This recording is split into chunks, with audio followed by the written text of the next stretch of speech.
Once, there was a world much like ours, filled with countless people living their lives and prospering. Human life began to advance and look outward to distant stars. But then war came, and the earth and skies burned. One man saw it and humanity's foolish arrogance and desired a new world, a world free of war and the scars of humanity's weakness. So this man played God, and in doing so, he destroyed his world, sundering himself and it into two. These worlds would grow under the eyes of his two selves, one belligerent and one kind. But they too would find their end, and without their gods to hold them, the worlds which were once one longed to be whole. But the collision of these worlds, now comprised of two opposing forms of matter, would no doubt annihilate all things. Portents of what was to come could be seen, as strange fog which represented the leaking of one existence onto another began to appear across one world, as well as shadows of monsters which came from the opposing world. The people of these places, of the Aionios and all rest, saw the coming calamity, and through the communication of data through light, they spoke across dimensions. In one world was Kevis, a kingdom under Queen Melia, and in another was Agnes under Queen Nia. With the brilliance of their greatest inventors, they made a plan. Each would create half of a massive device which would house the souls and data of their worlds, and allow for their worlds to safely return to their original states. This would only be possible due to the re-emergence of a certain crystal, which, like its siblings in all rest, held the blueprints for all life, and would serve as the machine's central administrator. The name of this machine was Origin, and at its heart, where the souls were housed, was called the Ark. On the day the two worlds collided, Origin activated and the worlds were preserved. But something went wrong. Two pernicious forces awoke, one born from the crystal at Origin's heart, and the other from the very mind and fears of the people of the worlds. And so, caught between both hands of the clock, a new world was born. Fighting in order to live, and living to fight. That's the way of our world. Aionios.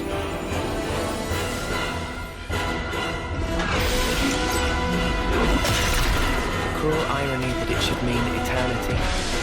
Because slowly but surely, our world is now dying. Here we are once more.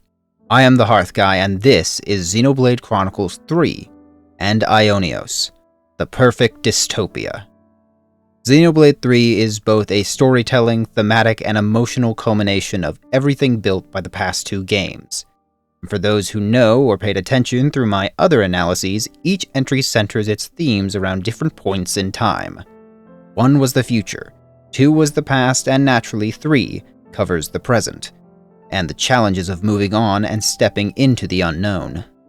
This video was originally going to be one large analysis, but I began to realize the feasibility of that was unlikely. Instead, I will be endeavoring to release this in 3 parts, starting here, with what became of Kevis and Agnes, and the forces that took hold of the world. First is Mobius, beings which embodied the frozen existence of Aionios. The first Mobius was Zed. Yes, I'm pronouncing it that way, so does the game, deal with it. Zed came first, alongside Y and X. They were beings created from the fears of those within Origin, and from there they took control. Kevis and Agnes became puppets which Mobius used as they took data of those within Origin and created new bodies, ones made for ceaseless war. They're born into pods with no memories of their true selves, only keeping their names. They start in an adolescent state, and for the next 10 years, which they call terms, they fight continuously, as part of militarized companies called colonies. Upon the end of their 10th term, they die, if they make it that far. If not, then they are left as merely husks on the battlefield, which would result in them being reborn again as new soldiers. A cycle which permanently generated energy through the flame clocks, and maintained the power of Origin, Mobius, and Aionios' existence, an existence Zed coined as the Endless Now. This endless now was imperfect, as the fog from before still appeared and permeated the land, and where the fog accumulated, usually it meant an imbalance of the two world states of being, which caused their contradictory particles to collide and erase each other in cataclysmic explosions of extra-dimensional forces called annihilation events, which, if you know the meaning of the word annihilation, is fitting, as most if not all matter connected to the area is erased from existence. All Zed had to do was create more Mobius. For that, he would choose specific soldiers within the cycle and make them Mobius. His reasonings for choosing certain soldiers to become Mobius isn't always clear, though I have a theory that he chooses those who act in some way contrary to the Endless Now. Furthermore, when one becomes Mobius, they are often granted a unique power that is often reflective of who they are. More on both of those as we go on. Whatever the reason, those chosen to be Mobius would regain memories of all their past lives and govern the colonies of Agnes and Kevis as consuls, keeping secret all they knew of the Endless Now. You see, the word Mobius could refer to a number of things, but I'd wager that it is a reference to the Mobius strip, a one-sided surface that is folded and bent in on itself so that despite first appearing to fold another direction, one spot on the shape always leads back to itself across the same surface. An unceasing, pointless journey across an infinite plane. How fitting. Perhaps you wonder why soldiers go along with all that. Well, besides being born into it and therefore taught to think that it was their purpose, as well as not knowing anything about the truth of their world, each and every soldier is born bound to a flame clock, devices attached to a larger central mech called a Pharaonis. They are created by the Mobius Y, and measures the lives a soldier has taken and turns it into energy, in more ways than one. The clocks quite literally gauge the life of a person, as can be seen in the eyes of every soldier. When a flame clock runs low, the life within the soldiers weaken.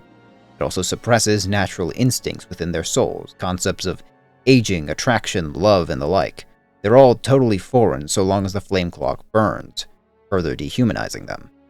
Even more so, they are conditioned while in their pods as per the machinations of Mobius, conditioned mentally to be even further devoid of these things. As such, the only thing that might resemble a shadow of a collective identity comes from the aesthetics of the nations they are assigned to, Kevis and Agnes, and a few shared terms like spark or snuff, i.e. words related to flames in some way, that are often used as expletives. Furthermore, the technology of their worlds impact them. For example, Kevesi are naturally weaker than Agnians and so require power frames which were first created by Shulk, hero of the Bionis.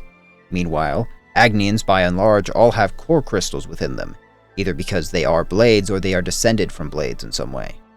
These differences are enough to define them as distinct from the other and thus further encourage their conditioning to see them as the enemy.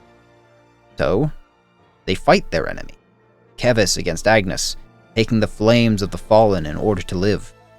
The specific way to harvest these are with the blades, which are individual weapons that are generated from the soldiers' irises, which themselves are essentially computers in your eye. Both seem to be a technology inherited from the previous worlds, as even those outside the cycle possess them. Whichever colonies on both sides did the best, acquired the most flames for the flame clocks, would rise in ranks from dirt all the way up to silver rank and the much coveted gold. However, what were unknown to all but Mobius is that even this was a trap, as once a colony reached gold, they would be harvested for the powerful flames they had collected and cultivated within themselves. Even outside of that, should a soldier live their entire 10 years, the fate that awaited them was execution, to ensure that their flames were not wasted. For when a soldier lives their full 10 years, rather than the red flames of their life cut short, they dispel into golden motes of a life fulfilled, and are free from the cycle. But for those who died in battle, there were the Offseers, who played special flutes which made the red motes of their flames turn blue, and were believed to send on their spirits to wherever they were meant to go. The purpose of the Offseers took on an almost religious and melancholy role in both Agnes and Kevis. The most elite members of any colony were set aside simply for protecting Offseers in and after combat. While Agnes practiced dual Offseers working and training together, Kevis practiced a mentor-student relationship with one older Offseer training another until they were ready. And for the soldiers, the Offseers would provide just a modicum of comfort in the constant war that they knew.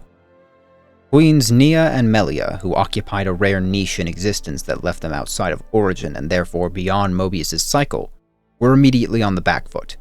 Few were left in this world on their side. We don't know the specifics, but many of those they fought with before were no longer present. Melia would be captured and imprisoned in Origin, Zed using her to solidify Mobius' own control over the Ark. Nia would be forced into hiding, with the only thing she left behind being several pieces of metal from Origin itself.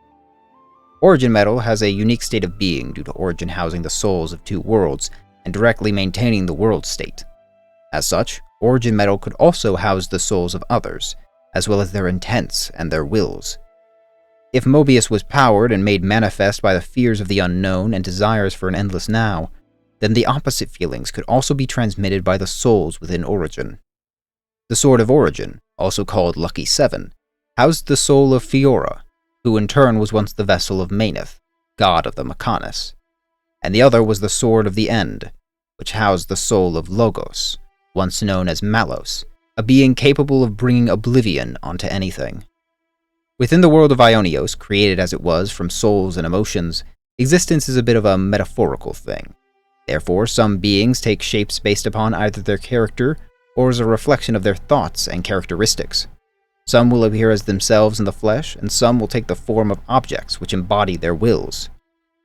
For Fiora and Logos, they became twin swords which were intended to be used to destroy the reality Zed had created. But for now, neither would find their destined wielder.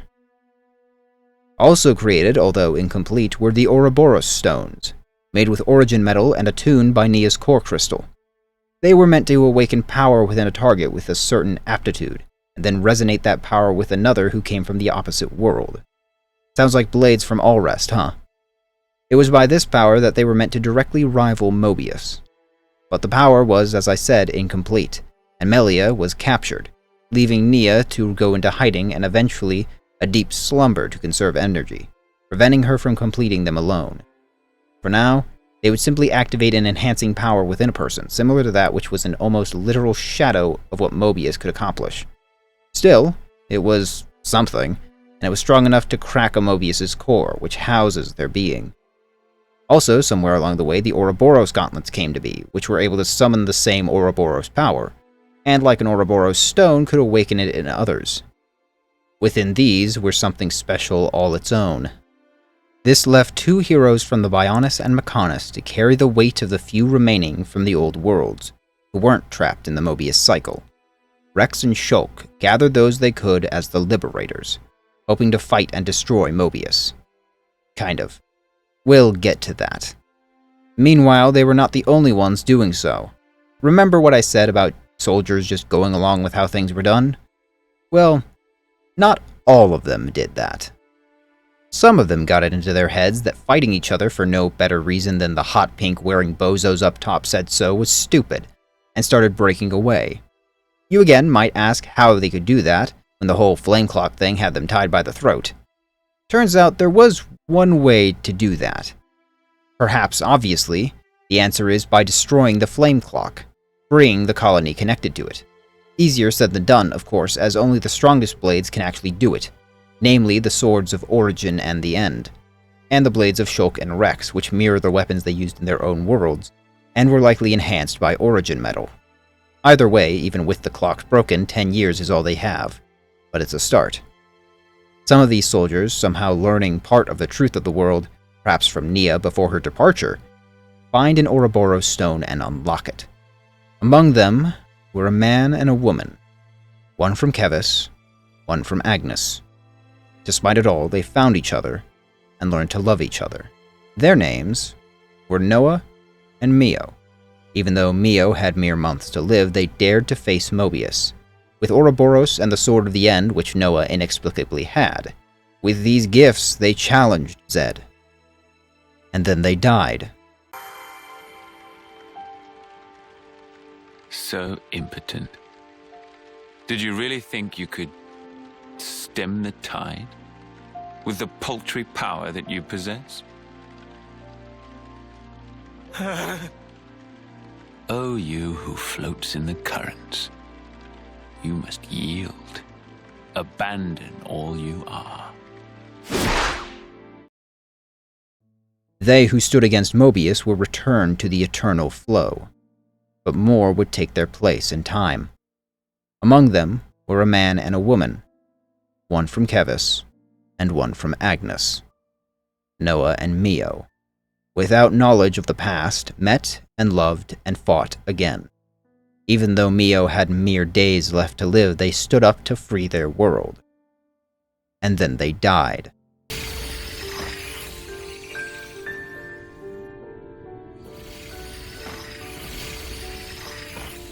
Oh, you who floats in the currents. You must yield. Did I not tell you? How many times has it been now?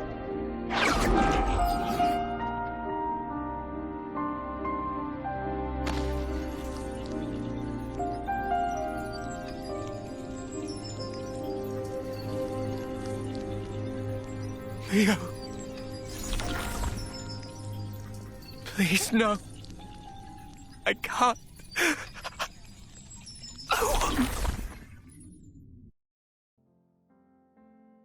A third life, a third try. But this time Noah ran. Taking Mio along, he fled the fighting, leaving his comrades behind. I don't know if they died in this blizzard, but as always, it doesn't really matter whether they did or not, because the Endless Now persisted, as did the cycle. Some of the soldiers would create a refuge, a place to hide, grow, and be safe. A city. Funny trick about soldiers, even though their lives were short, should they have children, they will be born free of the curse of their parents' short lives, and free of the cycle Mobius enforced. Furthermore, unlike soldiers who are left as husks when they die, these children always vanish into golden motes, like a soldier that lives out their full life, free from the cycle.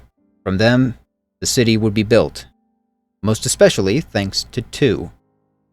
A man and a woman, from Kevis and Agnes. Noah and Mio would live again and love again.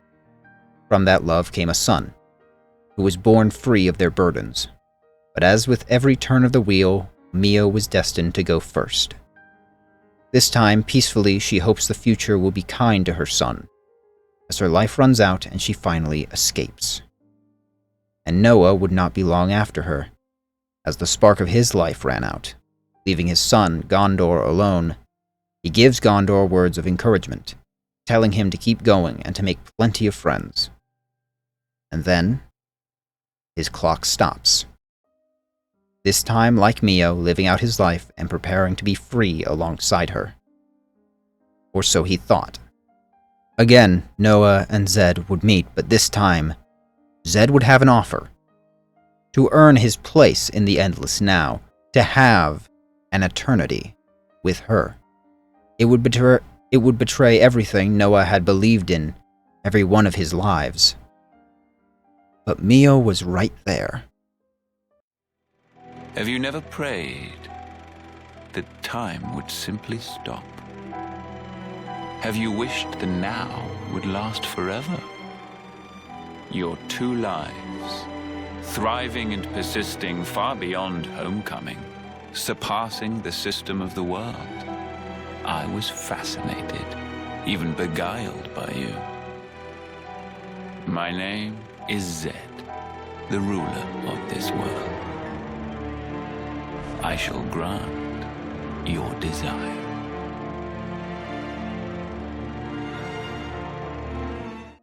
So they were faced with an impossible choice, and they broke. With one decision, Mobius N and M were born. N would succumb totally to his role as Mobius to keep the eternity he had with M at any cost, while M would lose hope and be forced to accept the betrayal that was her existence, horrified by the need to drain the life of others to survive. But even then, Mio's kindness would persist, and in her position as consul, she once allowed an officer named Chris send on his comrade who had reached the end of their life, rather than letting them be killed and return to the cycle. This moment would mark the beginning of a practice in Agnes and Kevis, the homecoming, a belief instilled that should a soldier live to their 10th term, they would be granted eternal tranquility in the embrace of their queen. and Offseers took on the duty of sending these few to their ultimate end. Of course, it was a lie, but for M, it was a kind lie, and to Mobius it was a convenient lie, as the few lost souls who died permanently were made up for by the lives of those who remained, fighting ever more furiously and providing even more potent flames for Mobius to gorge themselves on. Still, M's kindness, however marred by loss it had become, would be seen by the Queen of Agnes, the true Queen. Whether it was before her slumber or if she woke temporarily to do this, she would go to M, who herself stood atop a cliff face, contemplating ending herself. Nia sees within M who she used to be, and entrusts to her a key, which would lead to the eventual salvation of Aionios. The city would continue to grow, several generations would come, and more soldiers would find their way there. In the meanwhile, the use of Ouroboros powers would be taught intermittently among them. However, as time passed, the practice would become less used in exchange for more advanced blades. And as new lives were born, ones independent of either worlds which made up Aionios, something else awakened. A second force that determined a new order for the world.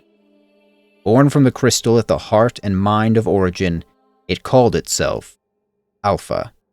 And upon witnessing Zed and Mobius, as well as what the souls of the old worlds were devolved into, it decided that the world of Aionios and the worlds which made them were obsolete. Instead, a new world full of new life was needed. Life like Gondor and the others born into this world. Alpha's power and threat were so great that Mobius had to ally with its enemies. The God Cleaver Shulk and the Stout-Heart Rex, alongside Zed, stood in the center of Origin and fought Alpha, who appeared as its old form, Alvis, or rather, Ontos. It is likely that this was when both Shulk and Rex manifested into Aionios, that or shortly beforehand. Aionios is a conceptual reality constructed by the nature of Origin, and Rex and Shulk weren't necessarily present in physical form until something caused them to appear into this world, and that thing was the shadow of Alvis within Origin. However, the one Shulk knew as Alvis was gone. Once Zanza died at the hands of Shulk, Alvis returned to his crystal and awaited reawakening, like any blade of all rest. As such, without a connection to an emotional being like Zanza, or Logos and Numa who it was designed to mediate between, its mind was more machine than man. And Alpha was too much, even for them, especially without those who used to stand beside them. Shulk lost an arm, Rex an eye, mirroring the mentors they both had long ago, and Zed was trapped in Origin, limiting the power of Mobius. While the Liberators regrouped, they made a truce with Mobius until Alpha was dealt with. As for Alpha itself, it had to struggle to defeat the trio, a fact which was unacceptable. So, seeking more power, it sought an avatar for it to possess and channel, like Zanza before it, and in time, it would find the perfect host. Gondor grew up and grew old, becoming a leader of the city. Eventually, he would train others, including his grandchildren, whose parents died in a great battle against Mobius 15 years prior, possibly the same conflict involving Alpha. His grandchildren, Matthew and Niall, were the images of the great-grandparents. But Matthew was a bruiser with a short fuse, and Niall was a caregiver to the children of the city. And while they found peace in the 15 years after the battle with Mobius, this is still Aionios. Matthew and Gondor saw that the battle against Mobius would continue again, and they still had to prepare to follow through on the true Queen's wishes. But Niall only wished for peace, and would be happy if said peace would continue on to forever, if they and Mobius could even coexist. Ironically, just like Mobius, Niall wished for an endless now, a perfect still moment to live in without change. Matthew, on the other hand, hungered for the fight, for the chance to free their world and make it as it was meant to be, even if they don't realize the whole truth of it. The city had to grow, and time marched on. When a group left the city to form a new one, many families left with the hope for the future, including children Niall was so attached to. But those people would be massacred by soldiers, whose flame clock was burning away. Seeking to last even one more day, they murdered them without remorse and little understanding of who they were. This included a child, Kyra, who was close to Niall. This planted seeds of hatred in Niall for the soldiers, for Aionios, and a growing desire to escape the suffering of this world. She grew to resent even the soldiers among the city, no longer believing it was their duty to help them, that the city should be allowed to leave them to kill each other. To Matthew, she saw a naive fool who dreamt of an impossible future, and Gondor a past that was to blame for it all. As such, she yearned for the pain and bloodshed of her people to end, to leave it all behind. And this drew the attention of Alpha. Alpha drew Niall in with promises of a better life, free of the suffering Aionios brought. A life with only the new, free of the old, to discard the past and seek a new future. It almost sounds like what Shulk and Rex fought for, doesn't it? Niall became more and more closed off, wishing the city would only worry about itself, and coming to the conclusion that really, it didn't matter how hard they fought. In the end, Aionios was a world where people treated life and each other as a worthless thing. Peace could never be found here. All the while, the Ontos core crystal beckoned to her. But Zed, even trapped, felt this trespass and decided to kill two birds with one blade. To show his resolve and his loyalty to this path, Zed sent N to exterminate the city, especially Alpha. But what he may not have realized is that this is what finally tipped Niall into Alpha's arms. The attack began while Matthew and Gondor were out of the city, so by the time the latter returned, Mobius had already begun tearing apart everything. Niall, now possessed by Alpha, began collecting the new lives of the city to begin a journey into a new world, out with the olden life, and onto something new. When Gondor arrived, he could do little. He saw the pillar of light which surrounded the people of the city and Niall beckoning him. And soon, he'd see his father, reborn as Mobius and massacring his people. But N is not the man he once was. Within him there is no light, no spark, no flame. He wanted only for this moment, his own slice of eternity. Both Alpha and N sought to abandon something. Alpha, and by extension Niall, sought to abandon the now and the past, and N sought to abandon the future. Hold on to this moment. Such was the nature of Mobius. But if a simple Mobius is what Alpha was expecting, it would be surprised. For this man held the sword of the end, and within was Logos, Malos, one of the three Trinity processors which Ontos II was a part of. By his will, his seething emotions, and the power of Logos Alpha could not contend. So you choose to stay in the now, to abandon the future. The one leaving peace behind is you!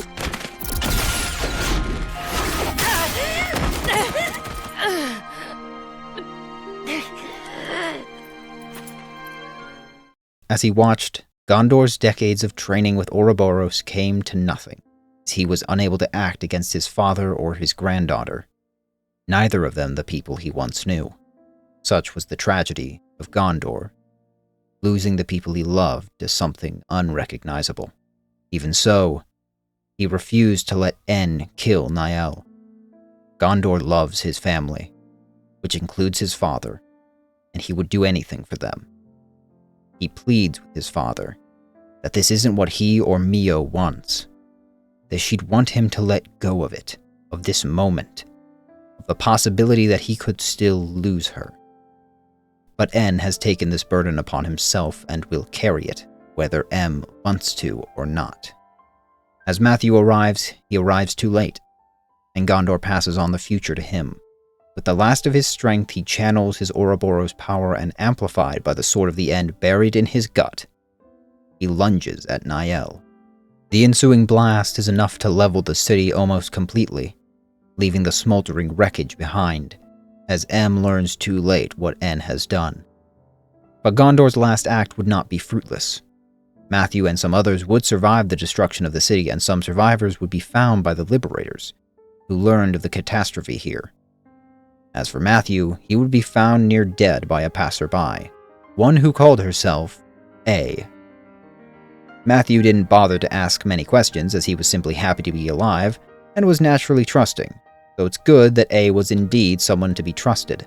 The last act of Gondor emitted enough power to split Alpha, with a splinter of its being coming apart and forming A, who was a person comprised of what could be considered Ontos' conscience. With the memories of Alvis inside, she was more human than Alpha, and saw what Alvis likely would have wanted, for humanity to be free to make its own future, and so she wished to stop Alpha for that reason. She figured that Matthew's dogged search for Niall would lead her to Alpha, so the two began traveling together. A's stoic and often overly literal, analytical approach meshed well with the brash Matthew, who now burned with vengeful hate for Mobius. And they were a solid team, but reminders of what was taken from Matthew would be ever present, as dying city folk or their belongings would be the most of what they could find in their search. Still, they did find something. A battlefield, where two colonies had wiped each other out. Overwhelming force from Agnes and clever schemes from Kevis led to both churning out body after body, until only two remained. Nicole from Kevis and Glimmer from Agnes. One quiet and physically unable to summon a blade, but always thinking and clever enough to build one of his own. And the other forceful and dogmatically loyal to the idea of Agnes. As can be expected, they fought on until Matthew, disgusted as usual with the state of this world, intervenes and decides to practice second-grade boy rules, beating them up until they become friends. Especially as Matthew starts this encounter using his Ouroboros gauntlets, which were passed from man to man in his family, likely originating with Noah, his great-grandfather.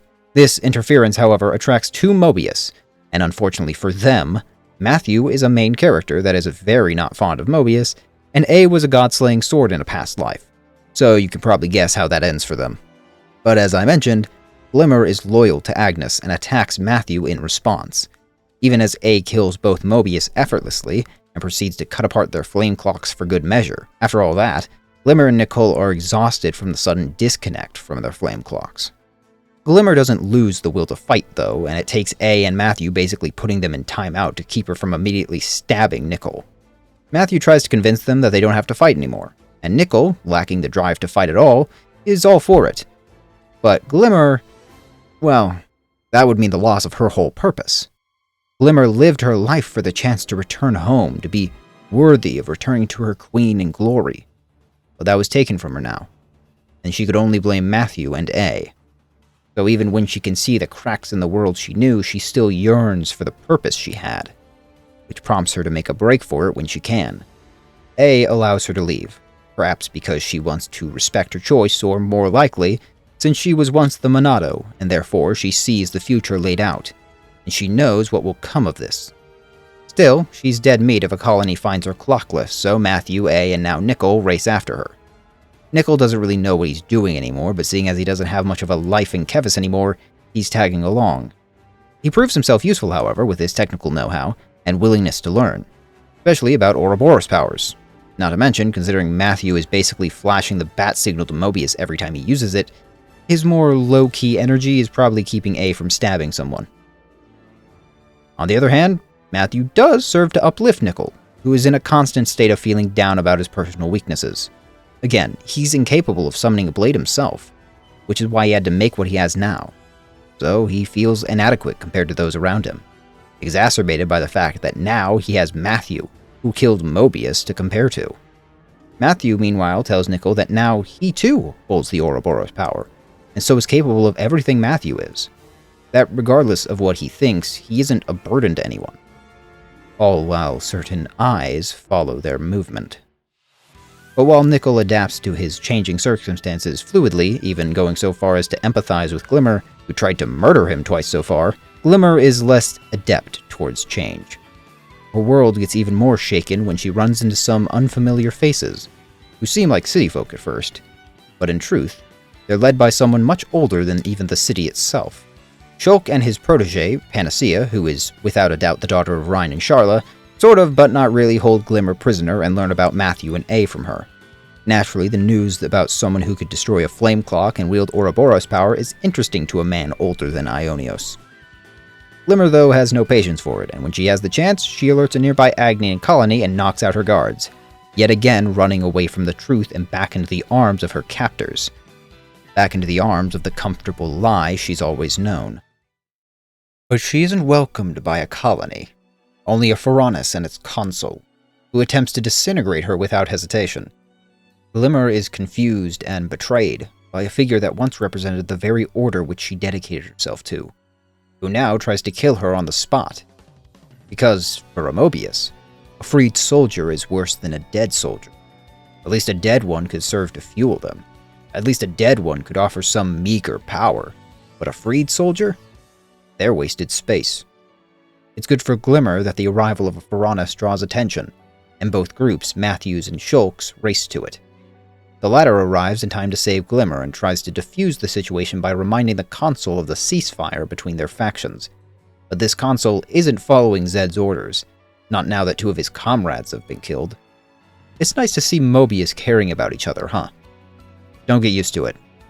Matthew's crew get there to lay the smack down on the Mobius, with Shulk immediately noticing A's presence, and everyone noticing the seething rage within Matthew.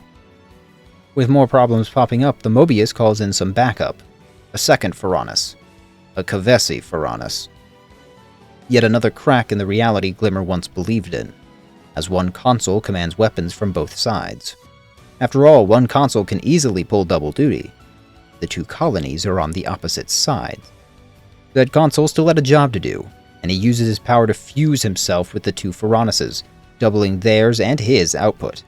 And he aims to finish what he started as he aims at a dazed Glimmer. Nickel jumps in between Glimmer and an attack that likely would have led to his own death. Except...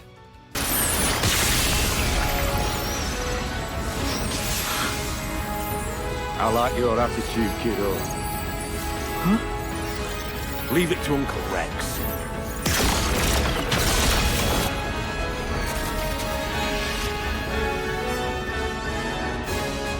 I'll sure the thing goes free. Ha! I love this dweeb. With the master driver and the heir to the Minato united, this consul doesn't stand much of a chance. Compounded by A and Matthew's presence. Even merging himself with those Pharaonises did nothing but make his death more complicated, not less certain. Now, there are some introductions to be made. There's Rex, of course, and his protege, Linka, daughter of Rex's own mentor figure, Zeke and Pandoria. More importantly, though, Glimmer has to face the fact that she did cause all of that. She led the consul straight to them, threatened all their lives. For Rex, who seems to notice something about her, he decides to handle that himself, chastising her for putting all their lives in danger for her own selfish end. The admonishment is enough to break her. I am not letting the enemy get into my head! Manners! I didn't ask for any of this! It was almost time for my homecoming! My comrades and I, we made it all this way! I fought! So snuffing hard! Listen, two things. First of all, that there was your enemy. And second, let it go. Your friends are gone. Geez, this apocalypse has really added some rough edges to you, huh, Rex? With that out of the way, the Liberators take in the wayward group, recognizing the value in their abilities, and for more personal reasons. Okay, enough beating around the bush. Yeah, Glimmer and Nickel? They're Rex and Shulk's kids. Nickel's mother is obviously Fiora, and Glimmer came from Pyra, although Rex's marriage is more complicated than that. Let's just say he showed them a thing or three. Reborn into this world as soldiers under Mobius's command and in a sick twist of fate, they find themselves caught up in the mess that their fathers are trying to fix, all while having no knowledge of who they are to them. It's part of what fueled Rex's harsh words to Glimmer. He doesn't want her anywhere near the cataclysm that is bound to follow them. Meanwhile, Shulk takes as much of a chance as he can to connect with the son who never knew him. Despite the distance, they have a shared trait. A gift with mechanics that carry over... This is Riku. Riku is a common variety Noppon. He made Shulk's arm. And he always lies. I mean, he's on our side, but you'll see. Where was I? Right. Shulk compliments Nickel's work and encourages him, even though to Nickel it's nothing impressive. It's a weapon of war, not something to be praised. But for Shulk, who has seen what machines can do both for great good and great ill, he tells Nickel that tools are just tools. His earnest approach and unequivocal acceptance leaves Nickel open, if just a little, and gives him the emotional state to go give Glimmer some perspective as well. To her, he tries to express how it was good for them to have met the way they did, so they could be where they are now. People would bully me, What? 'cause I can't summon a blade. Makes me kinda useless. But all those bullies, they're dead now. Okay, that comes out as very funny. Nickel can't believe he of all people is the one who gets to live when everyone else in his colony died. But now he has a chance for his own future, to make himself whatever he wants, free from the constraints of the system imposed on them. The first thing he chooses to be is Glimmer's friend. You're an idiot. Wow. Oh, okay, screw you, I guess. This little ray of sunshine's too good for you. In all seriousness, combined with Rex's harshness before and Nickel's outreach now, Glimmer begins to slowly find new footing in the world she's been thrust into. Rex pushed her out of the nest, as it were, and Nickel was there to offer a hand back up. But everything in between and after is up to her, as she's even marginally cordial with Matthew now. With a full party, the game really opens up, but the set destination of these heroes is the Liberator Base, Colony 9, the original colony from which Xenoblade began. The moment the music of this area kicked in and the old colony came into view, nostalgia hit me like a freight train, and it didn't slow down in the slightest.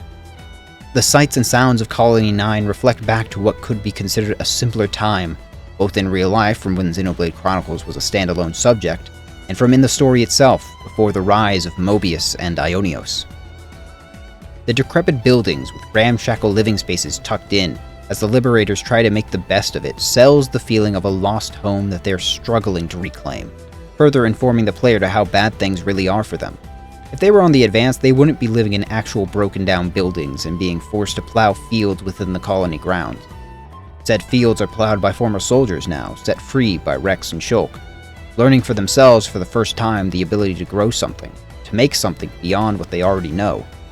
It's a moment of hope for most, but for Matthew, it's just another reminder of where Niall was before everything collapsed. Also, Riku is the town blacksmith, essentially, so everything you need to stay alive is dependent on Riku. Again, common variety Noppon, nothing special here. Except that he's Ricky's son, and was trained by Melia to craft and forge Origin Metal, and he clearly knows more than he's letting on about the Ouroboros gauntlets, and he has Lucky 7. Just sitting there. But otherwise, he's completely average, I swear. This is a primary point in the game where you will commit to a number of side quests, and while most major party members have their own moments elsewhere in the main story, it feels pertinent to give focus to Panacea and Linka, the lieutenants of Shulk and Rex, and the children of former heroes now long lost, both of which, while never becoming party members, stick with us the entire way. Panacea is the more direct second-in-command for the Liberators, training new troops and organizing them. She's stern and harsh, but naturally empathetic, a trait she inherits from her parents. Unlike either, though, she takes to the more offensive role in combat, while her father was a living wall and her mother a combat medic. She takes a somewhat maternal role, or maybe big sister role with her fellow soldiers in the Liberators, and her own personal quest surrounds a new batch of recruits who the party helps her kick into shape. At first with some tough love, but along with enough of a relaxed approach to keep them reaffirmed. Linka, meanwhile, comes across as coldly analytical, but is humorously more perceptive than Rex sometimes is, serving as a second pair of eyes to whatever problem is surrounding Rex or the Liberators. Panacea governs the troops, Linka governs the logistics. More importantly is her relationship to Rex, as in her he has the chance to both be a mentor, like those he relied so much on before, and be a father figure, which was an opportunity stolen from him on 3 different accounts. Remember, Rex is canonically in a polygamous marriage, and had 3 kids, all of which got wrapped up in Origin and stolen by Mobius. It's no doubt a soft subject for him, as can be seen in the quest surrounding Linka where Rex tries to recreate better memories for her, with her favorite food. He fails to do it exactly, but it's the thought that counts. Speaking of Rex's complicated family life, He vents about it to Shulk, who he sees as having it easier with Nickel than he does with Glimmer. But Shulk helps him contextualize the problems he's having. Rex grew up fiercely independent, without any real parents or a normal familial structure, just a lot of adoptive siblings raised by a village. And he was split from his own large family long ago. So he has a very different perspective of Glimmer as a daughter compared to what your average father might, like she's wholly separate from him as a person. While Shulk's life, at least presumably for a time, was more traditional. So Shulk suggests that Rex not approach her in some sort of big man act, but as himself, as he would approach her if times were normal. But their conversation is cut short by news possibly connected to Niall. As the bodies of the city folk evaporate into light, if they've died, then there's no trace except their belongings. So, when the Liberators find one of Niall's personal effects nearby, Matthew almost races off by himself to investigate. But this time around, he's not on his own, and he travels up to where the items were found. But as expected, they find nothing of value. Just a tract of land with odd footprints that seem to disappear into thin air. The chance of death reignites memories in Matthew's head, memories of the would-be second city burnt to the ground. Niall's sorrow and her spiral downward as she grew to hate the soldiers and the life of Aionios, even growing to despise freed soldiers. And when Matthew tries to remind her of all they've been raised to believe and dream of, Niall is sunken into despair. Matthew, always in fantasy land. What? You can't keep every bloody person happy. How can you not understand it's impossible? The only true end is the moment you give up. Isn't that what Grandad taught us? Then show me already! This world of peace where nobody has to die. Make it come true. In the present, Matthew wallows in worry, so Shulk and Rex think to give Matthew a chance to vent, to speak about the day the city fell. The day Matthew saw Mobius N kill his grandfather, oblivious to the true nature of N. After, A and Shulk speak, a chance to talk about who and what she really is, a fragment of Ontos with the last shreds of its consciousness. As to why Alvis was male and A is female, the Ontos core crystal was always meant to be the arbiter between the male Logos and the female Pneuma, so either form can act as the housing for whichever being comes to manifest from the Ontos core crystal. In Zanza's case, he manifested Alvis, so when Zanza died, Alvis disappeared like any blade of Alrest would, with the general memories of the individual erased. But because of Ontos' nature as an arbiter, its existence was predicated on the opinions of whoever it was bound to, whether it be like its siblings of the Trinity Processor or to Zanza.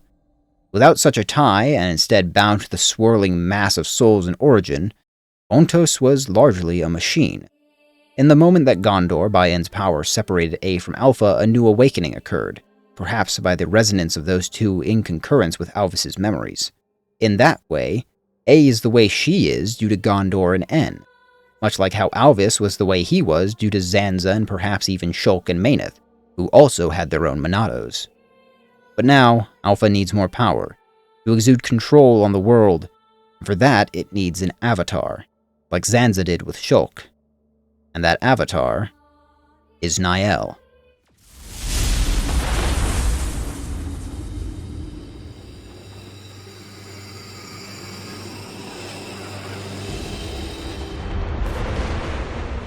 What's this? This wind! Over by the lake!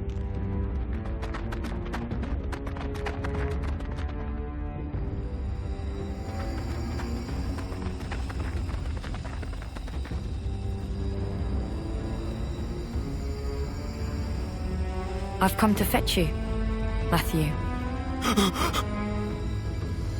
Come. It's time to go. Matthew, for the first time in a long time, sees his sister again, and is almost overcome with joy, until Rex and the others pull him back, because that's not Niall anymore. Explanations are well and good, and Shulk, Rex, and A all give Matthew what he needs to know, but all that information in this situation is too much for him. And Alpha demands Matthew come with him, and demands his answer now. He's in no position to agree. Instead, violence ensues as Alpha's power exceeds what it once was, pushing the party back. Until once more, the sword of the end cuts through what would be fate. N, he who grasps onto this moment of eternity, arrives again to strike down Alpha's desire to discard the future, with his own desire to eliminate the future. Divorced from his past, even in the face of his own flesh and blood.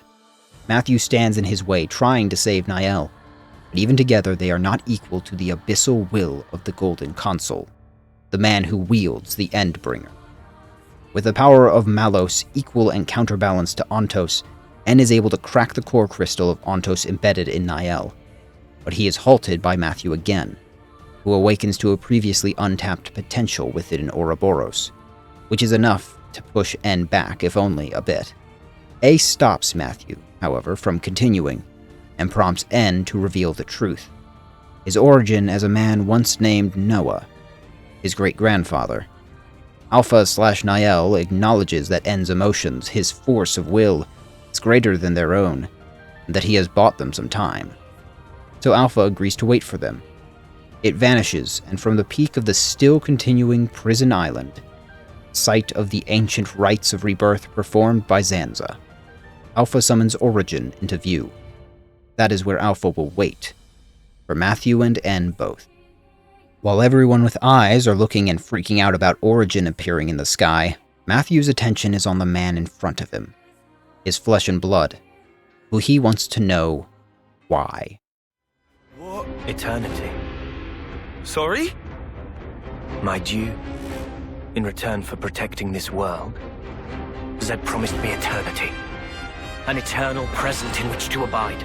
In exchange for perpetuity, for the never-ending instant with M, En will protect the world's current state, the system and status quo under Mobius in which time never crawls forward, where life ever spins around the clock without forward momentum, to ensure that the eternal now never flows forward. En will cut down even his own kin. Back at the base, Rex, Shulk, and A fill in the group on the truth of the world, of Klaus's great mistake and the two worlds' attempts to preserve themselves. Most importantly to Matthew, Alpha's intentions to erase the old life of Aionios and move on to a new world, condemning the past for a new future alongside all the new life of the city. A also reveals why Niall was chosen, because her emotions, her feelings about the life of Aionios were in tune with Alpha's own intentions. A shared desire, as it were, which established a bond. For Matthew, the saving of the world business is above him. He's a simple man who looks at what's directly in front of him. Matthew's in this to save his sister, that's all. And for Rex and Shulk, that's enough. Though the protagonist of just a DLC, Matthew is really the perfect hero for this story. He's not an ideological character. He's straightforward, as I've said. His motivations are emotional. He's out to save his friends and family. Family which doesn't include En as far as he's concerned. But A tempers him and asks him to hear him out before making his final judgment. But Matthew remains resolute in his first response, a natural balance to the logic-driven A and the duty-bound Rex or Shulk. But there are two others with their own reasons. Nickel and Glimmer have had time to adjust and fully grasp the situation they find themselves in, and they've decided that they have a stake in it too. They want to fight for their world, just like the others, to use what little time either of them have left to make Aionios just a little bit better. But Rex won't have it. What they want is nothing in the face of Alpha. What they want doesn't equate raw power that is required to even stand a chance against the administrator of the world. Ouroboros' power puts them in the running, but at the novice level they're at, they'd be destroyed. So Rex again takes the judge's seat and delivers the bad news. But this time, it's Nickel who fights back. With a bit of grit that's been rubbed off on him from Glimmer, Nickel remarks that he and Riku could uncover some untouched function of the Ouroboros stone, which might amplify their powers. Rex tries to shut them down, but Glimmer backs Nickel up, and even Matthew's on their side.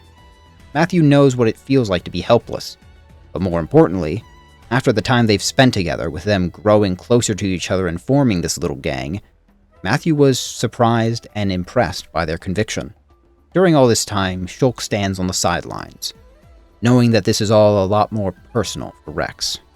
Riku informs them of the Ouroboros stone's weaknesses and how it was incomplete, forcing him to work based off his prior knowledge to get it to awaken. However, he still needs a larger trigger to activate its full potential. At least for Nickel and Glimmer, Riku has a gift: microterminals, which will scan them and connect them to the Ouroboros stone. so that both they and the stone can develop as they push their powers, possibly creating a firmer link and strengthening their Ouroboros power. To facilitate this, Shulk proposes that Nickel and Glimmer get a trial by fire. Against them. Shulk's been more observing to Rex, but now he's decided to assist him for a couple reasons. To give Nickel and Glimmer the shove they need to grow, and to give Rex the opportunity to see them grow. In the Gotrek Oracle ruins, where an eon ago, Rex and his partner had his own awakening moment against two who were the pinnacles of their world. Now Glimmer and her partner are about to face the pinnacles of their worlds. The purpose may only be to push them, but neither duo is looking to lose, and so they give it everything they've got. And believe me when I say, everything they've got. Top 3 hardest boss fights in the DLC, I swear. But even against the God Cleaver and the Stoutheart, Glimmer and Nickel manage to awaken their power. A surge of Ouroboros' power becomes the deciding factor that actually are able to knock their fathers to their knees.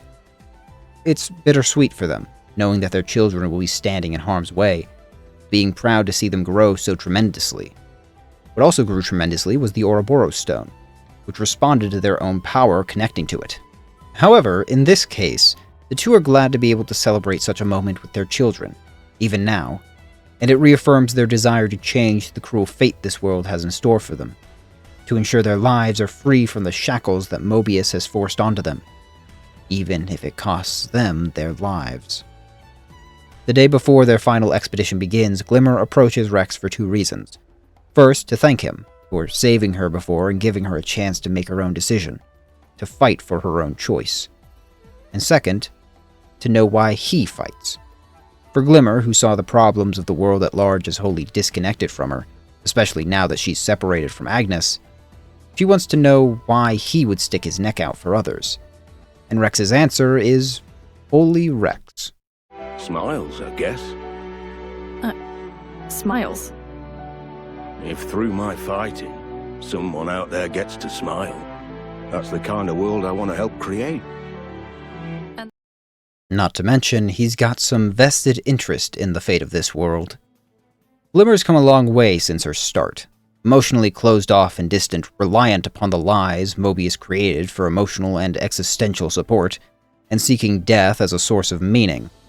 Now, she's just happy to have found a home and purpose of her own choice. A partner of sorts who she can trust, and a mentor who cares for her more than she may realize. Everything's set, and Matthew almost sleeping through the whole day because his brain is kinda dumb. But onward they march to the mountains from which Prison Island juts out. On this mountain, as the shadows of Origin looms closer, Shulk and A have a chat. Shulk once held the power to see the future, but when he refused to become a god and perpetuate the cycle of his old world, he lost this. A, however, as the true Monado, holds this power still. Shulk almost dares to ask her what future she sees, but A tells him what he already knows. There are many futures, that there is no singular path which can be followed to a T for success. Shulk acknowledges this. Just that he's grown older, he's grown more cautious, and less prone to grand acts of reckless heroism. To that, Riku brings up his master Melia's old words, that those sorts of acts are best left to the young. She also said that when he finds someone worthy, to give a certain special blade to them. Shulk is not alone here. He has Fiora right next to him, and the wills of those he cares for alongside him, just as he always has. Matthew is sort of stuck in a bad spot mentally, at least when it comes to A. First was targeting Niall. Then she defended N against his attack, and now he learns the truth that she was once part of Alpha, and entwined with his whole mess involving Origin. So despite all their time together, he's conflicted on where to place his trust. But even so, he wants answers about that day in the city, when A split from Alpha and when N killed his grandfather. But A simply says that he has to see N for those answers, and that he must then decide if he truly wants to save Niall, or if he even can. Instead, Matthew asks a simpler question, if her name is truly A. Turns out, it has a greater meaning than you might think. It has the nuance of the one at the beginning. In this world, only I and Alpha can claim that honor. But the beginning means nothing to the man who stands in their way. nor does the end, for it is the trapped existence in between that he obsesses over, which has become the point of his very being, to the point of consuming the light of his life. Even Glimmer sees it, where most Mobius revel in the eternity they live in as a chance to exercise their own pleasures and wants. For N, there is no revelry. There is no light. This eternity is his purpose now, and nothing will bar it from him. N sees what Alpha wants, Matthew. As part of the new life and Niall's brother, Alpha will not leave without him.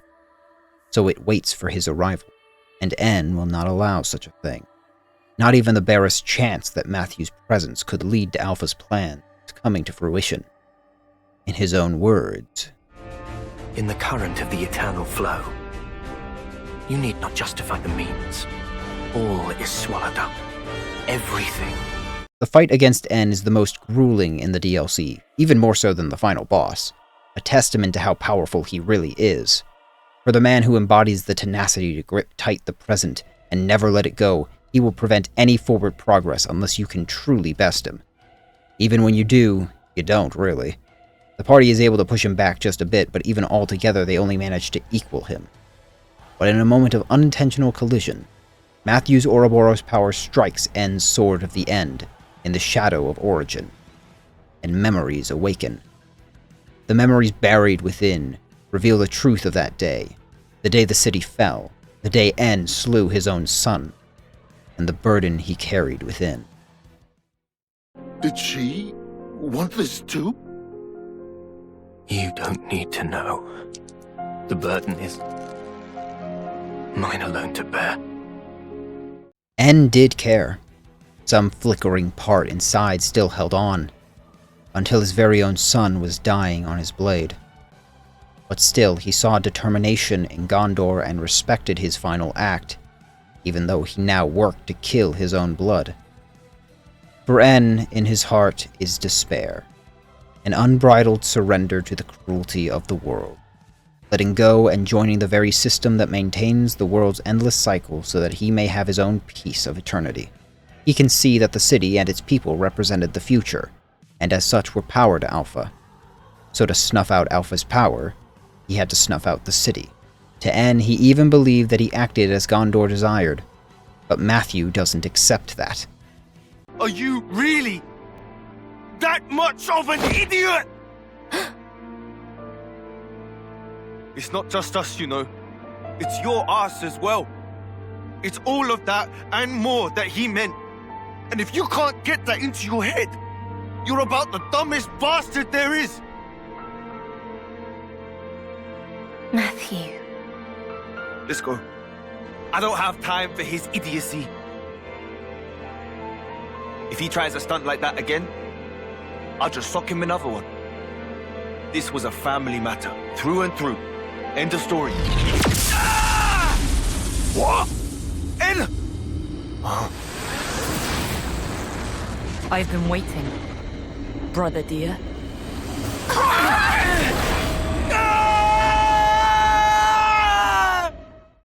As the light fades, Matthew and the others find themselves somewhere older than the universe, and far more mysterious. A suburb.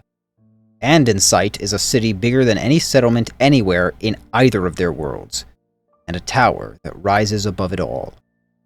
This is the memories of the world before, the memories of Earth, the memories of Alpha.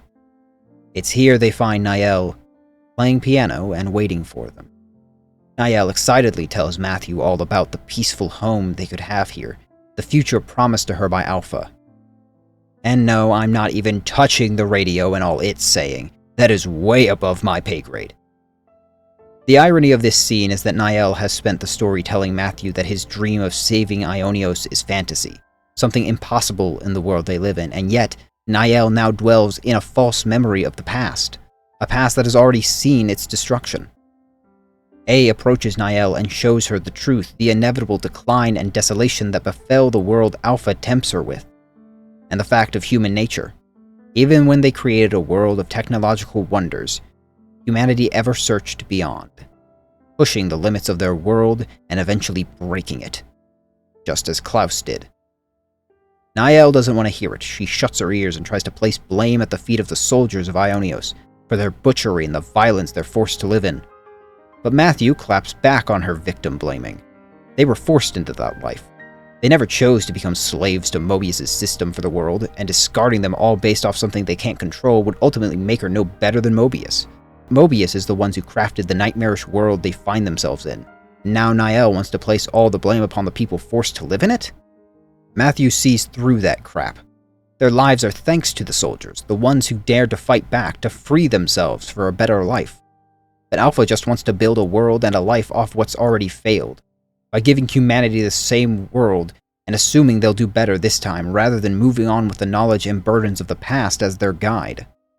There are reflections in this to people in modern-day society, but to avoid getting too political, I'll leave it at that. Just remember, erasing the past erases your ability to learn from it. All Matthew wants is for Niall to believe in that shared dream with him, but Alpha will not allow it. It seizes Niall, ripping the choice from her so she might serve as his avatar and represent its judgment to them. Its disdain for A, who contradicts it at every turn and scorns the idea of a conscious having any place within the Trinity processor. And to the idea of Klaus passing on the world to them, he sees it as simply Klaus's delusion, having tricked himself by his own conscience. But Matthew, once more, sees it plain as day. Turning around, going back, looking for a new way forward. Doing that time and again. That's how you build a future. Hey, but you're just an obsolete piece of scrap. So no wonder you don't get it. Alpha is formidable, an overwhelming force as administrator of this world. And it begins to drag Matthew's very spirit into its grasp, holding onto the traces of turmoil within him. The one speck of doubt that plagues his mind and might consider joining Alpha. Niall. Alpha tries to invite him in, to tell him that he has nothing to fear. His kind did nothing wrong. They were merely born into a world ravaged by those who came before. The old did not value their lives, but Alpha will grant them a new one. All he has to do is submit. Alpha would carve away the old and make way for the new. But Matthew doesn't want that. He doesn't want to go. But that doubt within him lets Alpha hold him. All Matthew needed was a bit of certainty. Good thing for him, his great-grandfather is bereft of all doubts. N cuts through Alpha's influence, his power, and severs the false god's connection to both Matthew and Niall. N, don't mistake me. I am one who lives in the now. My blade knows no regrets. I thought you'd say that. And that's why I can't afford to just take off. Hey. Matthew. Hey. You okay? Then let's seize it together. Our true future. I'm sorry. It's nothing. And I've got a crap load of stuff I want to say to you. But right this instant, I'm glad we're both fighting on the same side. Am I right? There you go. Mr. Alpha, sir. You want to go so badly? Then pick up and go. This world, it belongs to us! Alpha is a real beast, and was enough to defeat Rex, Shulk, and Zed alone. But now there is more standing against them. Arbiters of the past, defenders of the present, and inheritors of the future. But even now, all they can do is slowly chip away, and Alpha is not getting any weaker. Rex laments that the power of Logos and Pneumo would rival and tip the scales away from Ontos. And N hears this. Now, there's a question as to whether N is fully aware of what is within the Sword of the End. But either way, he decides to offer a gift to his great-grandson. Matthew, raise up your fists. What? I will grant you the sword's power. Transfer it to your Fists of the End. That light. No way! Drive it in! Release the power of Ouroboros! Shut the hell up already! I ain't taking orders from you! In that moment, by the transmission of Logos and Pneuma through the Sword of the End and their Ouroboros powers, the true potential of Ouroboros is finally realized. As the party, their beings and their souls are merged into one greater whole. A true confluence. A true resonance. Within where minds and matter are made into one, where memories are shared and powers amplified, that power is more than enough to sign an ending to this alpha. So, as it fades once and for all, it seeks to know Matthew's regrets. Surely he must, in some way, have doubted this. But Matthew strives on regardless. He is not ruled by his doubts, his despair. He moves forward with the past as a guide, not erasing it without looking back. That's just the way he lives. Tension is still high with End's presence, but there are things to be attended to. Without Alpha, there is no administrative authority maintaining Origin, and by extension, the world. Without one, it would surely collapse. And for them to equal Alpha, a new Trinity processor, however imperfect, must be established. 3 avatars to replace 1. A, the fragment of Ontos, Shulk, who once wielded and connected to Ontos' power as the Monado, and Rex, who was attuned with both sides of Pneuma. They are the sole ones of high enough rank, as it were, who can go on and hold up the world. The world has to be propped up, in Rex's own words, so they can have time to free it and set it to rights. Nickel and Glimmer, who were mere seconds ago a part of the greater whole alongside Rex and Shulk, no doubt saw the memories as well, likely now knowing the truth of who they are to them. They don't want them to go. Not now when there's so much to be said. But this has to be done. And besides, Shulk and Rex have been fighting a long, long time. It's more than past their due for a break. For the next generation to carry the torch. And to make sure that happens, they cheat a little. By using their new administrative authorities, they pass on their remaining years to Nickel and Glimmer, unbinding them from their limited lives so they might live fully. A points out that they shouldn't be doing this, as such a twisting of the rules within the confines of Origin could result in glitches within the system, but by now Rex and Shulk have earned it. A warns that Zed will likely take power with them acting as the new Avatar, with no tangible threat to himself directly. The Annihilation events are still happening too. It may take thousands of years, but they will eventually run out the world and destroy it. So they've got their work cut out for them. The memory of this day will no doubt fade from the minds of the world, and Origin itself will disappear again. That's fine. As their collective will and dream will be shared by those who come later, and one day, whether tomorrow or in 1,000 years, their dreams will spin together to weave a new, better future. As they walk to the far edge of this world, to stand as its lonely pillars, Shulk and Rex muse that A must have known all this would happen, every step. But A can only see what is comprised within the flow of this world, this one time. But hope still lives on. Origin crashes into the area beneath it as the Liberators evacuate to safety with every refugee of the city they've got. The party stands at a distance, watching the region that once was the center of Aionios be crushed and reduced to a steaming sea with Origin at its center. N is there too, of course, but they're all tired and fighting now would prove nothing. Instead, N makes a declaration. Mobius will never change. In any way. Forever transfixed. They will guard the endless now to the last. Including you. Naturally. Well then, we'll be busy. What if you cannot make it happen? Your lives are pitifully short. We went over this. You got wax in your ears.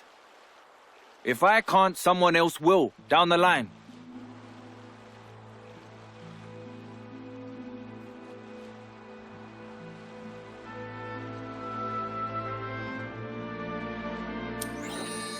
Who knows? Maybe it'll even be you.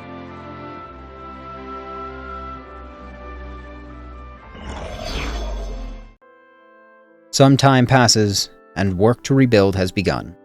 Liberators alongside city folk and freed soldiers.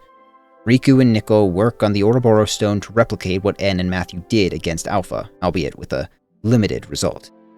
As for Matthew, he has a journey to set out for. The people of the city were scattered, and there could be more people to free and bring together. He leaves the city in the hands of his comrades, Nickel, Glimmer, Niall, Panacea, Linka, and Riku, I guess. And he sets off. And he is never seen again. The world of Aionios is cruel and oppressive, after all. But his legacy lives on, as he did succeed in finding and saving many people and likely lived to a ripe old age. But it seems he never returned to the city. As for the city folk themselves, they began rebuilding, creating something that couldn't be tracked quite as easily. A movable city, within a massive mobile fortress. A work of genius between Liberator technology and Nicole's own expertise. Similarly, alongside Riku, Nicole completed the Ouroboros stone properly, and allows for 6 people to harness their powers in smaller forms to what they did against Alpha. Situated in pairs, Kevis and Agnes, they could merge and attune to become something that could really threaten Mobius when together. As Nicole worried about the mechanics of the city, Glimmer eased up as her life went on, and she became the center of the city's new medical base, and set the foundations for increasing the quality of life for those who came later.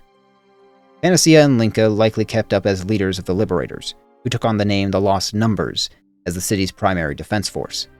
They would honor their mentor's memories with every breath.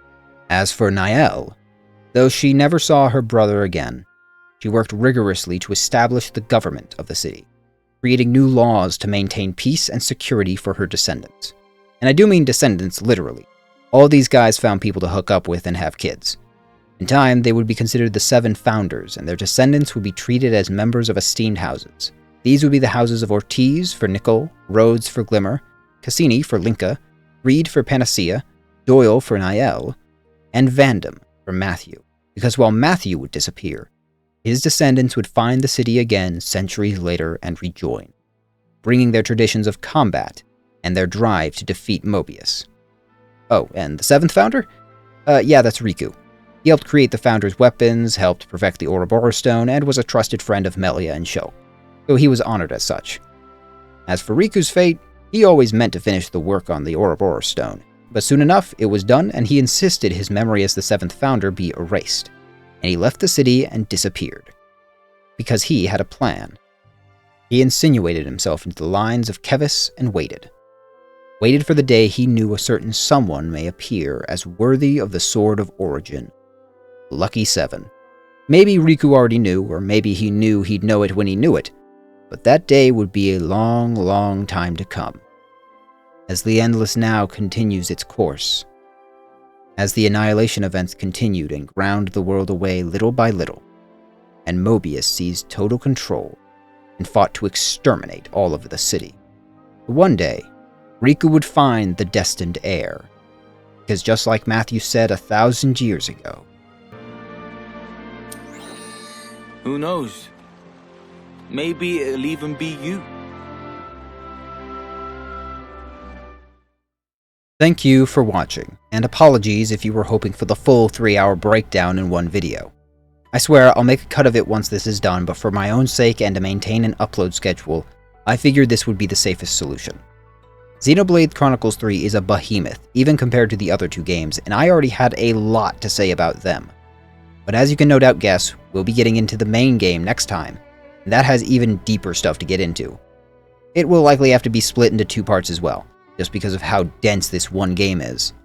It's my favorite, so I'm passionate about everything. The themes, the music, the characters, all of it. A shout out to my patrons, who help me push through into the future while never forgetting my past.